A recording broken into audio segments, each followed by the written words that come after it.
High বন্ধুরা, তোমরা সব কেমন আছো? আমি তো ভালো আছি, তোমরা অবশ্যই ভালো আছো। দেখো সানডেতে আমি কি রান্না করলাম সেটা নিয়ে তোমাদের কাছে চলে আসলাম।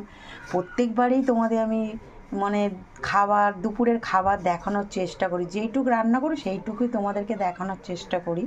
দেখো এখানে আমি কি রান্না করলাম সেটাই তোমাদের দেখাচ্ছি। দেখো এখানে করেছি চিংড়ি মাছ দিয়ে আমি পুঁই বিটুলি করেছি,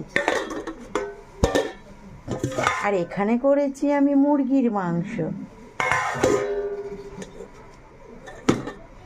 আর এখানে আছে পেঁয়াজ, শসা, কাঁচা লঙ্কা স্যালাড, আর এখানে আছে গরম গরম সাদা ভাত। অবশ্যই বলবে কার কার ভাত খেতে ভালো লাগে।